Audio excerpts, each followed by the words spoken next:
नाज़रीन, अवामी न्यूज़ में ख़बरनि जो सिलसिलो जारी है। इन वक्त असीं तव्हांखे कंडियारो में ख़बर ॾींदा हलूं त मेरापुर पुलिस अदालत में निकिरंदड़ ख़ान मोहम्मद नूरनारी खे मारकुट करे खंबी वई है। पुलिस कार में वेठल औरतुनि ते तशद्दुद करे ख़ान मोहम्मद नूरनारी खे खंबी वई है। भाउ जी गिरफ़्तारी ख़िलाफ़ जुम्मन नूरनारी पारां नेशनल प्रेस क्लब अॻियां एहतजाजी मुज़ाहिरो कयो वियो। इन मौक़े ते इन जो चवणु आहे त अज़ीज़नि सां जहिड़ो थियो, जंहिंजो कूड़ो केस दाख़िल कयो वियो, जंहिंजी ज़मानत करण बावजूदि SHO मेरापुर कंडियारो शहर जे मोहब्बत देरो नाको वटि असांजे कार रोके मुंहिंजे भाउ खे मारकुट कंदे खणी वियो आहे। इन शक ज़ाहिर कयो त SHO मेरापुर भाउ खे कूड़ो मुक़ाबिलो ॾेखारे मारे छॾींदो। इन वसवारनि खां भाउ जी बाज़ियाबी जो मुतालबो कयो आहे।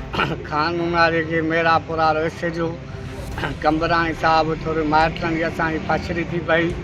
उन खां अलावा केस कई, वरी उन खां अलावा असांजी ज़मानत बि कराई वियूंसीं। वरी माण्हुनि जे चवण ते, चुगलियुनि जे माना हरूभरू चवण ते पीछो करे मोहबत वारे नाके तां विड़ी बि वई आहे, हरूभरू नाजाइज़ी करे वई आहे।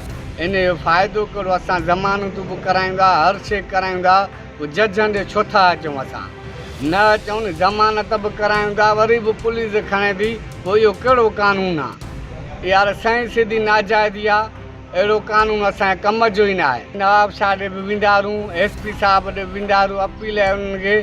इहा असां ज़ुल्म नाजाइज़ी थी रही आहे। क़ानून वारी ज़मानत बि थियल आहे, हर शइ थियल आहे हुनजी।